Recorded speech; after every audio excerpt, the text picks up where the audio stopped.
A Kangaroo Fern production. It shows how arrogant this bloke is. That's what it shows. But we'll continue to pursue. He had a loss in the legal system last night with this interim decision, and we will back the E-Safety Commissioner, as I'm sure every parliamentarian will. And Mr Musk should be very conscious of the fact that Australians are united on this issue.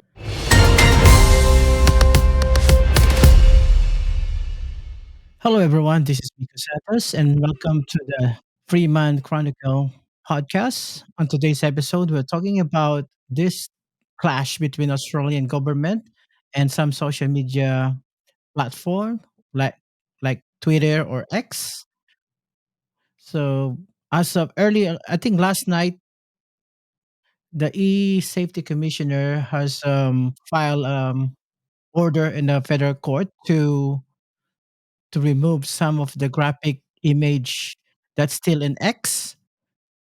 On today's episode, we'll talk to Dr. Faith Gordon. She is an associate professor in law and deputy associate dean of research at the ANU College of Law. Hi, doctor. Thank you for your time. Thank you. It's lovely to be here to talk with you about these issues. My first question to you is that what motivated Australian government to propose this tougher penalty for social media Well, company? these discussions we've been having for quite a number of years, really globally, about social media companies, about misinformation and disinformation, about, should we regulate, should we legislate? How can we bring social media companies more in line, particularly when there are these very high profile incidences that do occur, and we need in some way to have mechanisms to have really swift action, for example, to remove materials that, are damaging to, their sharing and resharing and viewing is particularly damaging. So, that's one such example of why we do need some sort of a mechanism in place to ensure that there is swift action when we need social media companies to take action, that it happens swiftly. And launching legal proceedings, injunctions, it can be quite a lengthy process. We are very fortunate in Australia that we do have the e-safety commissioner's office, and her office has very good legislation and mechanisms that they can utilize, but still, the delay, the time it takes, the compliance or lack of compliance from social media companies all can have a big impact when content keeps getting shared and reshared and viewed online, and the reach of that, of course, it is major. So it's important that we do have the right regulation and laws in place should we need to use those. But also, we do need to do what the Prime Minister has called upon the social media companies to do, and that they should be much more socially aware of their role in misinformation and spreading that to large numbers. So that social responsibility aspect is a really key point that Prime Minister Albanese has also outlined in his discussions on this topic recently. So, so e-safety commissioner went to the court to order to remove this this stabbing incident on last week. So we're talking to three three topic on this one. The government want to remove this particular video to X, but what about they say information and disinformation law? So that's totally three separate topics. Well, it's a very, very difficult and complex area to, in effect, place the platforms in relation to the sheer volume of, information content imagery, videos that are shared online. It's a really tricky area and problem. However, if it is left unmonitored and unchecked, there are all sorts of, pieces of information that just aren't factually accurate that are being shared, and people are relying upon this information to make key decisions. And we've seen that really quite starkly during the COVID-19 pandemic.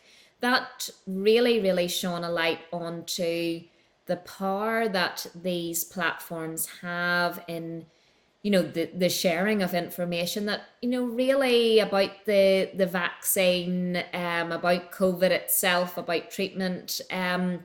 So that term fake news really came to prominence several years ago, but it's really important because in relation to public health, in relation to safety, we've also seen it in relation to integrity with regards to the electoral systems, but also more broadly when certain groups, social groups, have been pinpointed as being a particular problem or an outsider. That also affects our cohesion within our society. So there are major risks to our democracy by misinformation and disinformation, known as fake news. What we've seen really interestingly is that this generation of young people are much more aware of fake news and the need to fact check their information, their need to you know, engage with a range of sources before they make up their mind. And, I've done some direct research with young people who, they do have this awareness compared to other generations, much more so about fake news and the dangers of that. But if people are relying upon it to make decisions, it's really significant that there is some sort of a monitor check. But what we must ensure is that we don't encroach on freedom of expression, which is a really important right that we have in a democracy.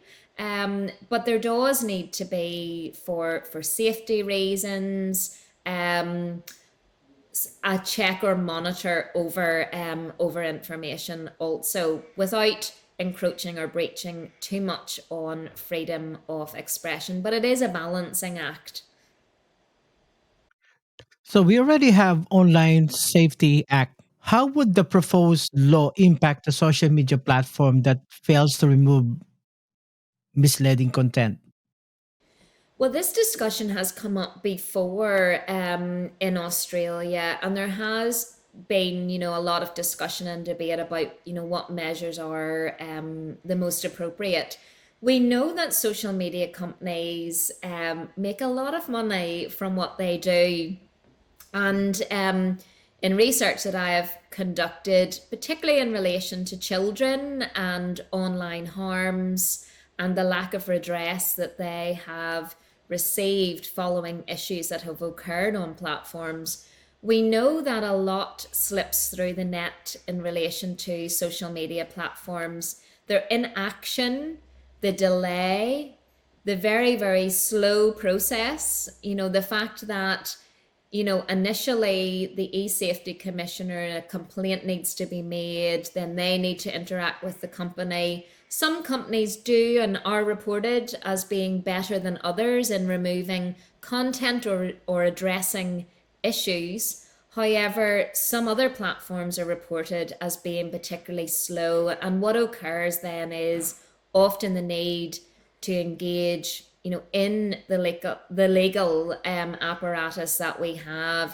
through, injunctions and the like, which involves the courts. And that is, often can be a protracted process. And in the meantime, as I mentioned earlier, you've got the sharing, resharing, the engagement with the material in society. So, any delay really does have a knock-on effect in this area.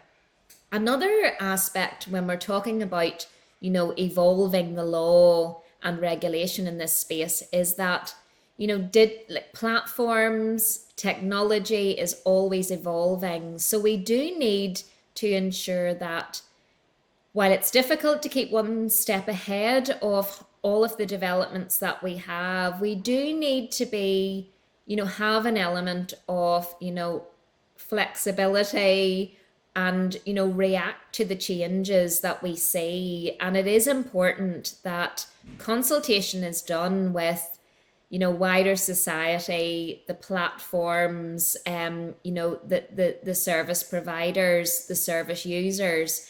And that's something that, the platforms themselves have been quite critical of the government when this discussion has come up previously, that there was a lack of consultation. It is something that the government needs to be mindful of in bringing the platforms on a journey with them, to see the best possible results, because at the end of the day, we need compliance on this, and it's much better to have regular compliance than having to rely on fining companies, because companies can often quite afford the fines because they make a lot of money. But at that point, the damage has already been done. So we do need to see a lot more partnership work happening, and that may actually address some of the issues much quicker than it getting to the stage of having to fine a company a large amount of money. So what's gonna be the impact of this to the company? Well, there have been discussions before about, even sometimes custodial sentences being, served on platform providers if they do not comply. But that would obviously be sort of a last resort option. Fining is used in other jurisdictions. Some other countries have, made changes to their criminal law, for example, to hold those in managerial levels, at the top levels, compliant.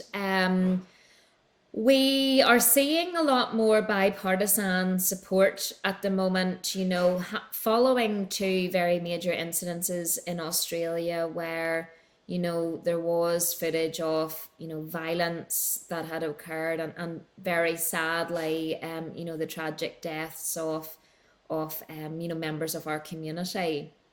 And these sort of events, and we've seen this, with regard to New Zealand and the Christchurch attacks as well. At that time, Australia really was having these discussions also in relation to, what needs to be brought in place to see swifter action from the companies. But what we're seeing is, some debate and discussion happening. And at that time, a number of years ago, even the Law Council of Australia's president was calling upon the government not to make a knee-jerk reaction in terms of, following a very tragic event and bringing in, new laws that may have, particularly unintended consequences. So it is an area where, the government do need to properly consult. They do need to bring people on a journey with them, and that also does include the social media platforms themselves. Thank you so much for that. What's gonna be the role of does freedom of speech about this? Well, there is a real danger that we could see quite a chilling, what's known as a chilling effect on free speech, which in many ways would, as some commentators or critics would call it, would be a form of potential censorship, which of course we don't want to see in a democracy like Australia, where we are very fortunate that we do have, a lot of diversity, in our views and perspectives, and there is that, democratic underpinning that we should be able to air those. But we do need a balancing effect, and that is important. This balancing act is really, really important.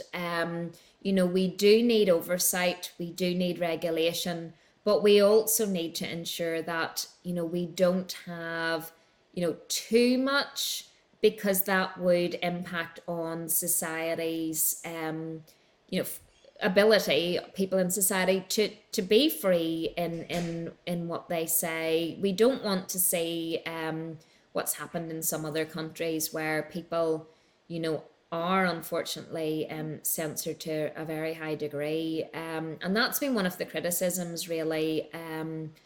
What we often see discussed in this space as well is sort of a form of co-regulation. It's quite clear that companies cannot self-regulate. That has not worked, and it hasn't worked in other jurisdictions as well. What is challenging is, these companies are international businesses. And while we may have a set of, regulations and rules in Australia, if this content is shared and reshared and discussed on forums internationally, like, it's very difficult, um, because you're engaging and having to engage in, the law in that specific country if you need to get the content removed. This is why we do need the buy-in of the social media companies, within their, policy responses, to have the content removed, without having to go through the legal processes, is the most ideal approach. Thank you so much for that. How do you think the Australian current social media law compared to other developed nation?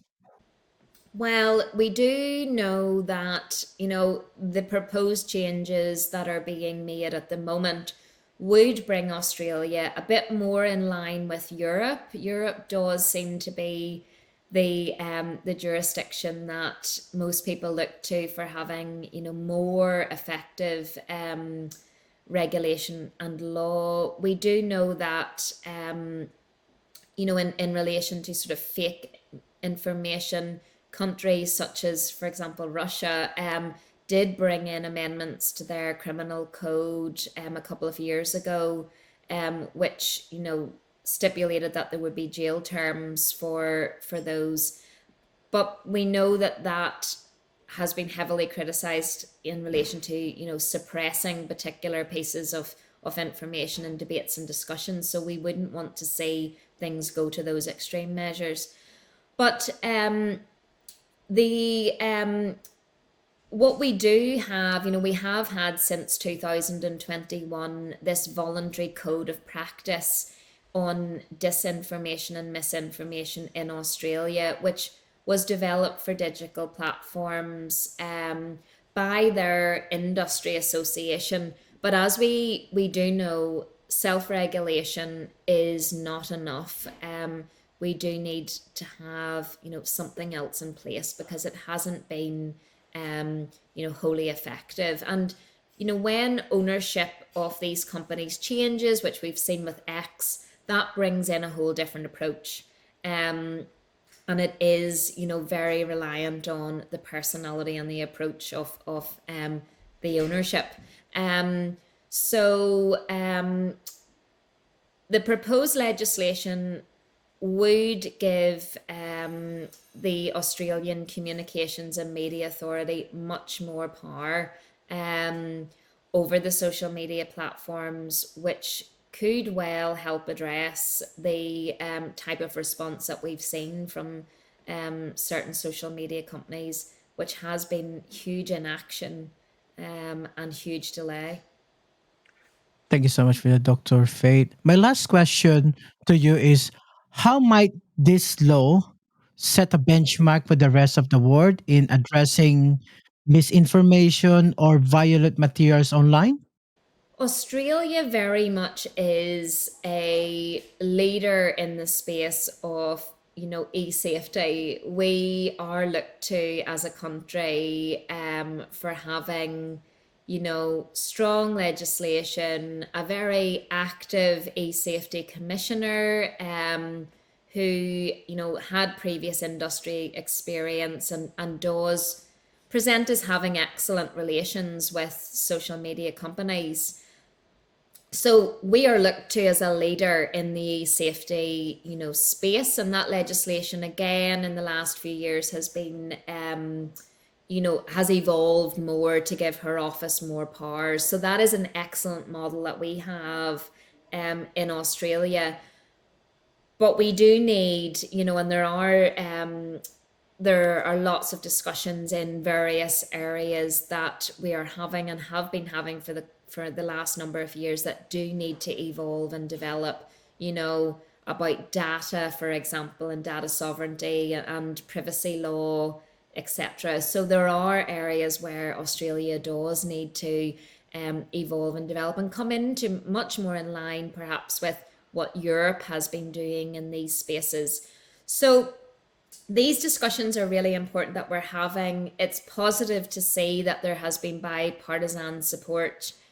We don't want to see a knee-jerk reaction. We do need to see consultation occurring, and experts that are working in the space can be utilized to assist in that balancing act between, we don't want to see censorship and an erosion of freedom of expression, but we also have a duty to ensure that misinformation, disinformation, violent, extremely violent content is removed swiftly. Content that's going to be damaging to community. I know through my direct research with children and young people the ramifications of that content for them. That's been reported in widely in my research, and the long-term consequences of having viewed material, but also of having inaction from the companies when they've made complaints. So, when we do think about, the most impressionable members of our society, the most vulnerable members of our society, these laws should protect them and ensure that their best interests are, protected and promoted without constraining their use of platforms.